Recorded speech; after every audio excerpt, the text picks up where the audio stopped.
But, it's not necessarily going to make sense for you to, try and target all those level 5,000 plus users just because you now have level 6,000. But this is the type of data that we're playing with, that we're experimenting with. Leveraging, trying to understand what was the, what emotionally, what people did that made them leave the app. Was it frustration? Was it boredom because they didn't have anything else, as we saw with Gardenscape? Sometimes users just wanted more to play and they left.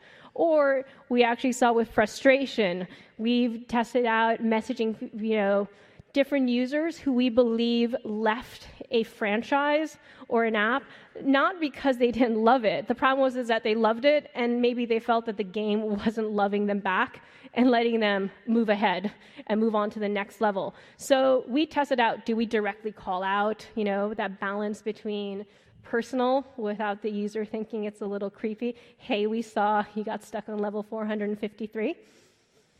We could do that, but maybe it's best that we don't. Or was it, hey, in that case, we would talk about explaining new boosters. Maybe they didn't know that there's some new gameplay mechanics. We'd showcase new gameplay mechanics. And all of this probably just sounds a little vague of how does it actually work. Sometimes it's not clear cut. So maybe a more cut and dry example. I'm not suggesting that necessarily you want to go out and do creative messaging strategy around this, but a clear-cut example is, does gender matter? The bitstream is a really rich source of information. For us as a DSP, it's not a very great rich source of information of sort of validated demographics in terms of gender or age.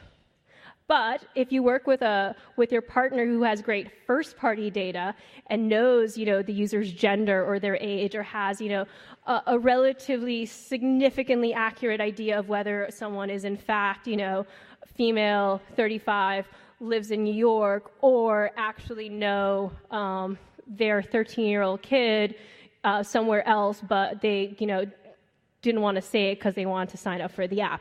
But oftentimes, your first-party data is really rich. And if you have access to this first-party data, or if you have this first-party data, you can give your partners access to it and run tests. So gender was a clear one.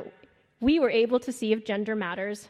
And we did, and this is actually something that's still ongoing. So how do we gender creative? We were working on an app user acquisition campaign, and we generally thought that most of the users, based on the information we had, skewing female. Great, okay, it fits with the scenario, casual games, but this is an app with a massive user base. So even if it's skewing female, right, there's a lot of men playing it. So how did we test this? We had our typical user acquisition creative, and our initial version was, I'm not going to, I feel bad, it's possibly a little embarrassing saying this, our initial gendered creative was a bluish, a darker version, sort of a more blue muted colors. Please no one get mad at me. And our female creative was potentially a little pinker, but, or as I like to say, brighter colors, maybe higher contrast. And we decided to run these creatives into different segments. So we still ran our baseline user acquisition creative, but in the female segment, we ran the female gender creative, and in the male, we ran the male creative. And what we saw was actually, the female creative worked great in the female segment. CTR, much better. I think we saw about, much better, 13% lift. As I said, sometimes it's about the incremental increases as you wait for mature cohorts. Male creative looked like had improvement in the male segment. It took us, honestly, a little longer to get there. The male segment was smaller until we reached, a point where we could have, conclusively say it worked better. But the thing with testing is you got to know, what was the change that worked? Why did this work? So you got to validate their assumption. We thought maybe it was, because it was gendered creative. So how do we test this? Sometimes it's not as easy to test it with messages. There's so many different ways, tones, to let someone know that if they're bored of the game, they can come back. In this case, it was potentially a little easier. We actually threw the male creative into the female segment, the female creative into the male segment, and we actually saw that, the male creative did not perform as well in the female segment.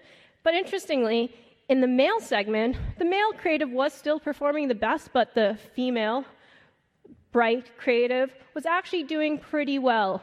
So, maybe we didn't learn that when we have that gendered creative is a good idea. But what we've actually learned is that, maybe there was something in the creative that we're going to iterate on more. I think I alluded to it. What was the difference? Maybe it wasn't the fact that the female creative was pink, mostly pink, a little red, but it was brighter. It was higher contrast. Maybe it just looked more fun. Maybe it was actually easier to see the gameplay elements because the colors had more contrast and more vibrancy. Maybe it just looked better on people's phones. We took the time to test that, and it might not initially be something that's going to be, used, but now we know that, hey, we should start looking about the combination of colors and how users sort of read that. Is it about contrast? And that's how, and we wouldn't be able to do that if we didn't have the partners who allowed us to get to experiment with the creative testing, but also a process in place for creative testing. So there's so much more around retargeting and user acquisition and sort of what I like to call the fun things you can do, particularly when you control the creative and you have an amazing team who builds it out and is willing to go and work with you and the client to say, hey, yes, I know your brand colors are blue and pink. Let us try something. Let us try something that, can we work with your brand team and try something a little different because these are our learnings. Let's try the red. Let's try the orange. So there's so much, but one thing I want to tell everyone here, and I hope that this stays with you if you're not already doing it, is just use all your data to drive creative performance. Don't just use it for one half. Don't just use it on the media side. Don't just use it on the audience side. Don't just use, all this data to think, okay, for these types of users, this is our acquisition point. This is our break-even, CPI. Think about, what you know about these users and think about how you can actually have that inform the creative message. It works. It really works. It really drives performance. And even if it doesn't, as I said, what's the worst thing that's going to happen is you're going to learn something. And then maybe tomorrow, maybe next week, maybe in a few months, you'll think about those learnings and say, hey, let's try that again. And now at that point, you have a little bit more information in your pocket to think about what you're going to do next. So, thank you. Thank you, everyone. I hope this gives some ideas to some folks out there, and at the very least, take this back to your creative teams. Thanks again. I'll start by asking you a question, Nicole. I don't know how far down funnel have you analyzed and how much information you get about the user behaviors and in-game metrics. But have you guys indulged in analyzing? I was telling in my talk, the CTRs might be very good, then the eCVR is not, and then you further see that the ARPUs or RPs are not that great. So, any studies or correlations? Yeah, no. So here we talked kind of, we want to be mindful of our partners and not necessarily tell everyone how they're, what their KPIs are and how we're performing against it. But yes, so we do use that. So I'll talk about a couple of ways. So we use that. So we use a couple of things. We actually leverage all postback data, whatever we have access to. We look at it a couple of different ways. We go all the way down. Our primary measure of success, as I mentioned, is the primary KPI. So we use that to measure media campaign performance. And so for on the creative side, if we're looking to optimize on a day 3 revenue, that is the same metric we evaluate our creatives at. We actually, as I said, we do see that different creatives have different ROI potential. The other, we'll also look at, in some cases, if we see that different creatives aren't necessarily hitting the ROI, we're also analyzing whenever we have the ability to access it, and it's shared with us, is things like other events. Sometimes, it's harder to get purchases. There's less of them, but there's a lot of other sort of precursor events that can be a good proxy to modeling out what is a potential purchase, a ROI opportunity. So we'll also look at if particularly if some creatives are on the cusp, we think they're good, they're definitely not doing bad. We'll look at things like what is the user retention of this creative, how active they are, or, sometimes we get really useful things like, are these people recommenders? How often do they return to the game? Are they, or to the app, are they coming back every day, multiple times a day? What is their time spent? So we'll also look at that. And then sometimes what we might do, an example would be, we would try and think of some iterative tweaks on the creative that looks like it has potential, but quite hasn't hit the challenger level yet. Great, thanks. Any other questions? Creatives are such a huge deal for all us marketers. Any other questions on the floor? How do you measure the performance of creatives against quality users versus not quality users? Like, if they install versus after they install, do they actually engage?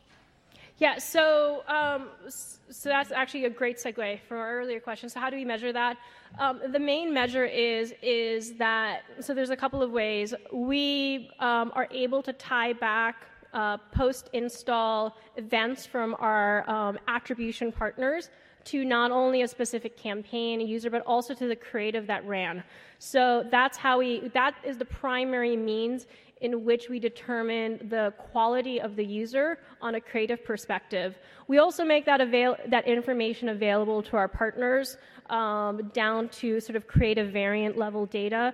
We can work with, we can actually share this information if it makes more sense for the partner. They would prefer to do the analysis themselves. We can give them the means of tracking what creative ran to sort of which install, and they can also help inform us as to what's working. In fact, actually, we just like sharing this information with our partners' creative teams, because if you get the two creative teams working together, we have more ideas to test. So yeah, it's a two-way street, attribution partner and our advertiser partners. Great. One last question, if anyone has, we can squeeze that in, or I'm sure Nicole will be available to talk with you guys after this chat outside. So I don't see any more hands. So thank you so much, Nicole. That was an excellent talk. A big round of applause for Nicole. Thank you.